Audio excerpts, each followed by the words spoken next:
اعوذ باللہ من الشیطان الرجیم بسم اللہ الرحمن الرحیم السلام علیکم ورحمۃ اللہ وبرکاتہ۔ میں حافظہ افرا جاوید اسلام آپ سب سے مخاطب ہوں۔ اپنے یوٹیوب چینل انفینٹ اسلام میں آپ سب کو خوش آمدید کہتی ہوں۔ امید کرتی ہوں آپ سب خیریت سے ہوں گے، زندگی پرسکون، پر اطمینان اور ایمان بالخیر گزر رہی ہوگی۔ حضرت موسیٰ علیہ الصلاۃ والسلام والا جو سیشن ہے وہ شروع ہے، جس میں ہم ان کا تعارف، ان کی قوم بنی اسرائیل کے احوال پڑھ رہے ہیں، اور ساتھ ہی ساتھ میں ہمارا الحمدللہ یہ آج لیکچر نمبر 5 ہے، جس میں ہم پڑھیں گے حضرت موسیٰ علیہ الصلاۃ والسلام کو جب نبوت عطا ہوئی، معجزات عطا ہوئے، اور آپ کو حکم ہوا کہ فرعون کے دربار میں جاؤ اور وہاں تبلیغ کرو، تو اس کے بعد کیا ہوا اس کی میں نے شارٹ سے پوائنٹس لکھ دی ہیں۔ ایکسپلین ہر پوائنٹ کو میں خود کروں گی، اور یہ پوائنٹ اس لیے لکھے ہیں تاکہ آپ یہ پوائنٹ کی ہیڈنگ دے کے جو نوٹس بنانے والے اسٹوڈنٹس ہیں، اور پھر جو میں ایکسپلینیشن دوں اس کو شارٹ سا ساتھ میں لکھ دیں، تاکہ آپ کو واقعہ آپ کے ذہن میں مکس نہ ہو اور اچھے سے انڈرسٹینڈنگ بھی ہو جائے۔ ایک سوال تھا مجھ سے کسی اسٹوڈنٹ نے کیا کہ آپ جو لیکچر بناتی ہیں اس میں آپ بہت ہی زیادہ شارٹ تو نہیں لیکن بہت زیادہ ڈیپتھ میں بھی نہیں جاتی ہیں آپ، تو اس کی کیا وجہ ہے، آپ مین چیزیں کیوں پڑھا رہی ہوتی ہیں؟ تو اس کا جواب میں نے سوچا دیتی چلوں، آپ کے ذہنوں میں بھی ہوگا۔ اس کا جواب کچھ اس طرح سے ہے کہ تفسیر کی ریڈنگ کے دوران، اور اسپیشلی جب ہم قرآن کی تفسیر پڑھ رہے ہوتے ہیں، تو تفسیر کسی بھی عالم کی لکھی ہو وہ مستند ہوتی ہے، ٹھیک ہے، جبکہ جب قوموں کے واقعات ہم پڑھتے ہیں اور اس سے انٹرنیٹ کا سہارا لیتے ہیں، اور جب انبیاء کے واقعات پڑھتے ہیں مختلف کتابوں سے، تفسیر کی بک سے نہیں، ویسے کتابوں سے جب ہم مطالعہ کرتے ہیں، تو بہت سی ایسی چیزیں ہوتی ہیں جن کے بارے میں ویلیڈیٹی نہیں ہوتی، یا ان کی روایات مشکوک ہوتی ہیں، وہ میرے علم سے ضرور گزرتی ہیں، میں ریڈنگ کے دوران بہت زیادہ ڈیپتھ میں جاتی ہوں، لیکن پھر میں وہ چیزیں چوز کرتی ہوں جس میں اختلافات کم ہوں اور جن کی ویلیڈیٹی زیادہ ہو، ٹھیک ہے، یعنی وہ روایات بھی زیادہ ملتی ہوں اور اس میں اختلافی روایات بھی بہت زیادہ کم ہوں، اور وہ سمجھنے میں بھی آسان ہو، اور وہ چیز لازمی بھی ہو، ضروری بھی ہو۔ یعنی کچھ چیزیں ہیں جو ڈیپتھ میں جائیں تو وہ پھر ایسی ہوتی ہیں جن کا قرآن کریم میں ذکر نہیں ہے، لیکن زیادہ سمجھانے کے لیے بات کر دی گئی ہوتی ہے، اور وہ بات کا ریفرنس بھی موجود نہیں ہوتا موسٹلی بکس میں جہاں پر ہم یہ واقعات پڑھتے ہیں، تو اس لیے میں ان کو ذرا نگلیکٹ کرتی ہوں، صرف اس لیے کہ اس میں میرا بھی بھلا ہے، آپ کا بھی بھلا ہے۔ بھلا کس طرح سے کہ ہم ان چیزوں کو نہ کرے دیں جن کے بارے میں ہمیں بھی علم نہیں ہے کہ وہ ویلڈ ہیں کہ نہیں، ٹھیک ہے، تو میں اس لیے اوپر رہ کر بات کرتی ہوں، اس چیز کے بارے میں بات کرتی ہوں جس چیز کا مجھے بھی پتہ ہوتا ہے کہ میں نے جہاں سے پڑھی ہے، جس ریسورس سے یہ پکڑی ہے، وہ ویلڈ ہے، وہ جامع ہے، ٹھیک ہے۔ تو امید کرتی ہوں آپ کو بات سمجھ آ گئی ہوگی۔ تو یہاں سے ہم نے شروع کرنا ہے۔ حضرت موسیٰ علیہ الصلاۃ والسلام کی زبان میں لکنت تھی، یعنی جب آپ کو نبوت عطا ہوئی نا، تو آپ نے کیا کیا کہ اللہ تبارک و تعالیٰ سے دعا کی، اور وہ دعا کیا تھی، اور زبان میں لکنت کا معنی کیا ہے، یعنی عام الفاظ میں آپ کو سمجھانے کے لیے اگر میں کہوں، یہ بھی روایت ہی پڑھنے کو ملتی ہے کہ ایک دفعہ آپ نے فرعون کو مطلب ٹیز کیا تھا اس طرح سے کہ اس کو شک ہو گیا تھا کہ شاید جس بچے کے ڈر کی وجہ سے میں نے دوسروں کو قتل کرنا شروع کیا تھا، یہ وہی بچہ ہے جو میرے گھر میں رہتا ہے، تو آپ نے حضرت موسیٰ کو نقصان پہنچانے کی کوشش کی جب آپ بہت چھوٹے تھے۔ تو فرعون کہتا ہے کہ ٹھیک ہے، اس نے ایک طرف انگارے رکھے، یہ روایت میں نے پڑھی ہے 2 سے 3 کتابوں میں، ٹھیک ہے، اور ایک طرف سرخ یاقوت رکھا اور کہا کہ دیکھتے ہیں اگر یہ بچہ عقل مند ہے تو یہ یاقوت کو ہی پکڑے گا، ٹھیک ہے، اور اگر یہ بچہ اس کو پکڑتا ہے کوئلوں کو تو میں سمجھ جاؤں گا، ہاں بچے کو کون سا علم ہوتا ہے کسی چیز کا، تو یہ چیز فرعون کی تسلی کے لیے یہ کام کیا گیا، اس طرح ہوا۔ اور ایک روایت یہ بھی ہے کہ کھجور تھی، ایک طرف کھجور تھی، ایک طرف جو ہے وہ جلتے ہوئے کوئلے تھے، تو حضرت موسیٰ علیہ الصلوۃ والسلام کے سامنے جب یہ کہ دونوں رکھے گئے تو آپ نے کیا کیا کہ چاہا کہ وہ جو جس سائڈ پہ کھجور تھی تو اس طرف جانا، اور اس کو پکڑنا، لیکن پھر حکمت الہی کے تحت فرشتے نے آپ کے ہاتھ مبارک کو پکڑ کے دوسری سائڈ پہ کر دیا، نہیں تو اس طرح فرعون کا جو شک ہے وہ یقین میں بدل جانا تھا، اور یہ کام کیا ہی فرعون کی تسلی کے لیے جا رہا تھا حضرت آسیہ کے مشورے سے۔ تو پھر اس وقت آپ نے وہ کوئلے جو ہے وہ دیکھتے ہوئے اپنے منہ میں ڈال لیے تھے بچپنے میں، جس وجہ سے آپ کی زبان میں لکنت تھی، ذرا بات کرتے ہوئے آپ اٹک جاتے تھے تھوڑا سا۔ تو آپ نے اس وقت جب آپ کو نبوت ملی نا، تو پھر اس وقت اللہ تبارک و تعالیٰ سے دعا کی تھی، اور وہ دعا کیا تھی کہ میری زبان کی لکنت کو صرف اتنا دور کر دے کہ فرعون جو ہے وہ میری بات کو سمجھ جائے، ٹھیک ہے۔ اور آپ نے دعا کی رب اشرح لی صدری ویسر لی امری واحلل عقدۃ من لسانی یفقہوا قولی، ٹھیک ہے۔ اے میرے رب میرا سینہ کھول دے، میرے لیے میرا کام آسان فرما، اور میری زبان کی گرہ کو کھول دے۔ تو یہ دعا رہتی دنیا تک اہل علم کے لیے بھی، مومنوں کے لیے بھی، مسلمانوں کے لیے بھی ایک نگ سے کم نہیں ہے، اور قیمتی ہیرے سے کم نہیں ہے یہ دعا۔ کس طرح سے کہ مومنوں کو بھی یہ تلقین کی گئی، ادھر بھی سورۃ طٰہٰ میں آتا ہے نا، قال رب اشرح لی صدری ویسر لی امری، موسیٰ یہ بولے تو وہ قال والا لفظ نکال کے باقی کی ساری دعا واحلل عقدۃ من لسانی یفقہوا قولی، یہاں تک کہ میری زبان کی گرہ کو کھول دے تاکہ یہ میری بات سمجھیں۔ حضرت موسیٰ کی یہ دعا تھی اللہ تبارک و تعالیٰ سے۔ تو اس وقت آپ نے جب یہ دعا مانگی تو آپ کی دعا قبول بھی ہوئی، اور اللہ تبارک و تعالیٰ نے آپ کی یہ دعا مانگنے کی وجہ سے آپ پر یہ رحمت نازل فرمائی کہ آپ کی زبان بالکل ٹھیک ہو گئی۔ اور پھر ساتھ ہی ساتھ یہ بھی ہے کہ آپ نے ساتھ پھر یہ دعا بھی مانگی تھی وَاجْعَلْ لِي وَزِيرًا مِّنْ أَهْلِي، اس کا ذکر بھی وہیں پر ہوتا ہے سورۃ طٰہٰ میں، ٹھیک ہے۔ وَاجْعَلْ لِي وَزِيرًا مِّنْ أَهْلِي هَارُونَ أَخِي اشْدُدْ بِهِ أَزْرِي، اور میرے گھر والوں میں سے ایک میرا وزیر کر دے، وہ میرا بھائی ہارون ہے، ٹھیک ہے۔ ہارون أخِي اشْدُدْ بِهِ أَزْرِي، ٹھیک ہے۔ تو پھر جب آپ نے یہ دعا مانگی تو آپ نے حضرت ہارون علیہ السلام کے لیے بھی دعا مانگی، یعنی اے اللہ عز و جل میری زبان کی گرہ کو کھول دے، میرا سینہ کشادہ کر دے تاکہ میرے لیے تبلیغ کا کام آسان ہو۔ ساتھ ہی ساتھ پلس اپنے بھائی کے لیے بھی نبوت کی دعا مانگی، اپنے بھائی کے لیے بھی رحمت کی دعا مانگی، تاکہ آپ کے بھائی آپ کے ساتھ مل کے آپ کی قوت بنتے اور آپ کے لیے مددگار ثابت ہوتے دین کی تبلیغ کے سلسلے میں، دین کو پھیلانے کے سلسلے میں۔ تو آپ کی یہ دعا بھی قبول ہوئی تھی۔ یاد رہے حضرت موسیٰ علیہ السلام وہاں دعا کر رہے تھے، اور فرشتہ خوشخبری لے کر ادھر حضرت ہارون کے پاس مصر میں پہنچ چکا تھا، اور انہیں خوشخبری دے دی تھی کہ آپ نبوت کے منصب پر سرفراز کر دیے گئے، ٹھیک ہے، آپ کو سرفراز کر دیا گیا۔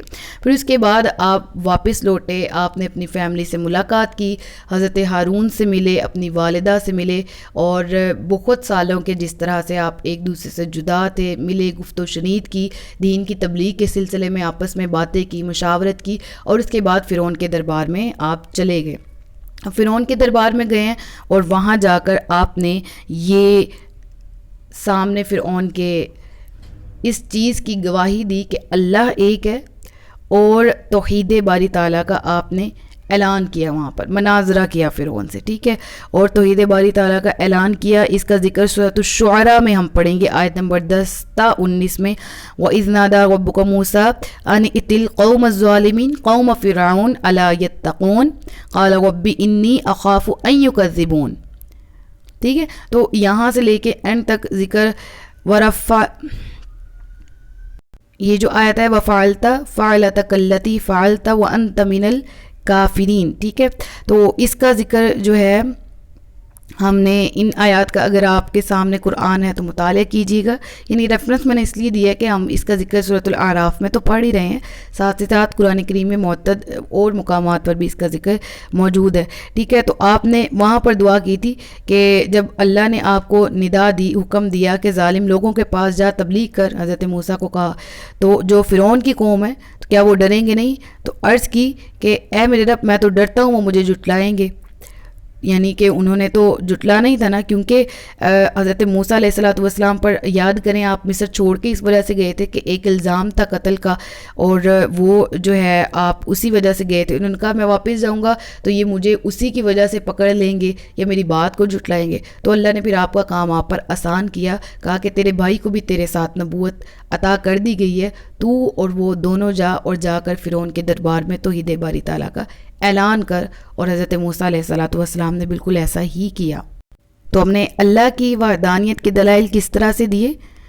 آپ نے بغیر ڈرے فرعون سے، بغیر اس کے روب میں آئے، آپ نے اللہ تبارک و تعالیٰ کی وحدانیت بیان کی. ربکم و رب آبائکم الاولین. اللہ کا تعارف کس طرح کروایا کہ وہ تمہارا بھی رب ہے اور تمہارے اگلے باپ داداؤں کا یعنی تمہارے آباء و اجداد کا بھی پروردگار ہے. تو اس طرح سے آپ نے تبلیغ کی. اور فرعون نے اس کے جواب میں کیا کہا؟ ان رسولکم الذی ارسل الیکم لمجنون.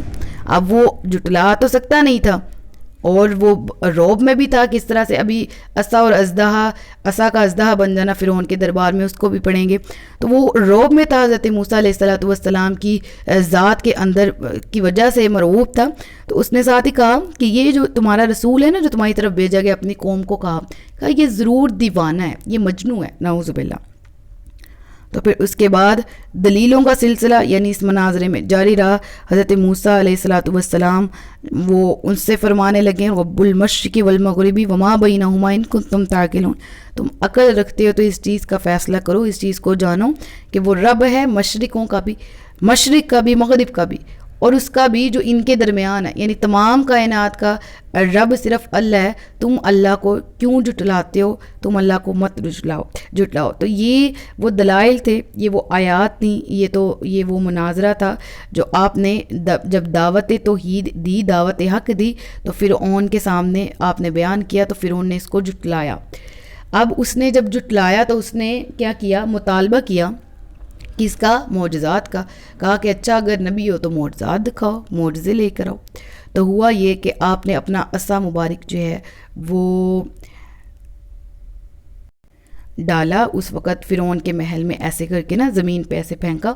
تو تب کیا ہوا کہ وہ ایک بہت بڑا اژدہا بن گیا اور وہ اتنا ڈراؤنی شکل کا تھا اور وہ اپنا منہ پھاڑ کر اتنا بڑا منہ کر کے فرعون کے تخت کی طرف اس طرف کود پڑا.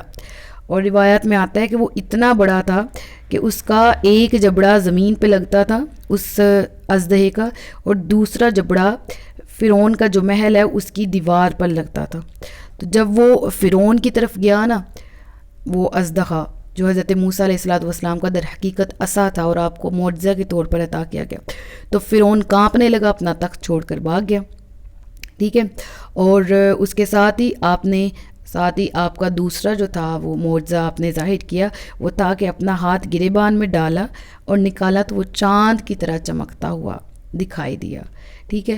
تو یہ دو معجزات تھے. اب یہاں پر ایک چیز جو ہے وہ قابل غور ہے کہ جب وہ بھاگ گیا نا تو پھر اس اژدہے کا کیا ہوا؟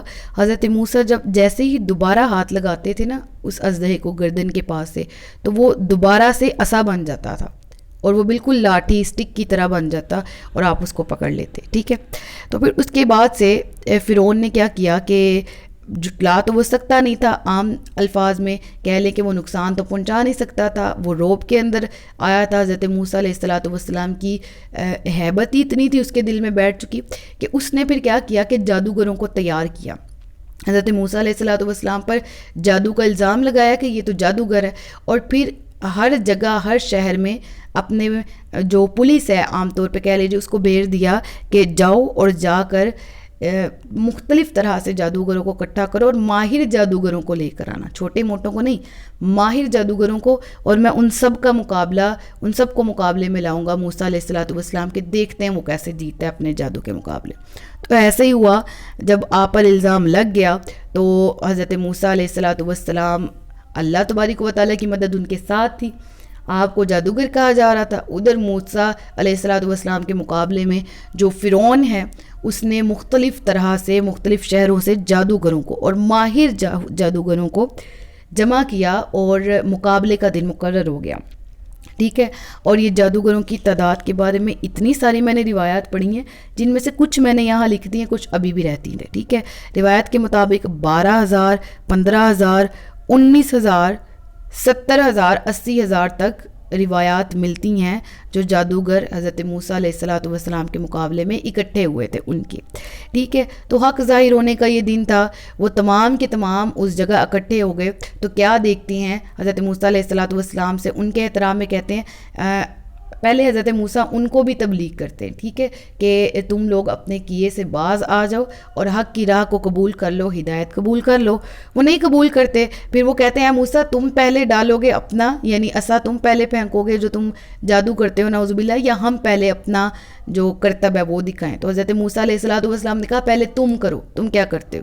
تو ان تمام کے تمام نے، کچھ رسیاں تھیں، دوپہر کا وقت تھا، دن چڑھا ہوا تھا اچھا خاصا، سورج سر پہ تھا، اور سخت جب سورج کی روشنی ہو اس میں انہوں نے اس رسیوں پہ اس طرح کا پارا لگایا ہوا تھا اور اس طرح سے ان کی بناوٹ کی ہوئی تھی، اور کچھ انہوں نے جب ان رسیوں کو پھینکا تو اہل نظر کی نظر پر جادو کیا، چلایا، یعنی نظر بندی کی، دیکھنے والوں کو یوں لگا کہ گویا وہ جو انہوں نے رسیاں پھینکی ہیں وہ چلتے ہوئے سانپ ہیں جنہوں نے پورا میدان بھر لیا۔ اب ایسے میں حضرت موسیٰ علیہ الصلوۃ والسلام نے اپنا عصا مبارک اس میدان میں پھینکا تو دیکھتے ہی دیکھتے وہ اتنا بڑا اژدہا بن گیا کہ جس نے وہ تمام کے تمام جو رسیاں جو انہوں نے ایک طرح سے کرتب کے طور پہ پھینکی تھی، جو در حقیقت سانپ بھی نہیں تھے، وہ تمام کے تمام کو نگل لیا، اور اب وہ فرعونیوں کی طرف بھاگا۔ ایسے میں فرعونیوں میں بگدڑ سی مچ گئی اور تمام کے تمام ایک دوسرے کو کچلتے ہوئے وہاں سے بھاگ پڑے، فرعون سمیت۔ اب فرعون اپنے محل میں تھا، وہاں پہنچ گیا، اور اس غضب اور غصے میں کہ مجھے شکست ہو گئی ہے، ان جادوگر تمام کے تمام موسیٰ کا مقابلہ نہیں کر سکے۔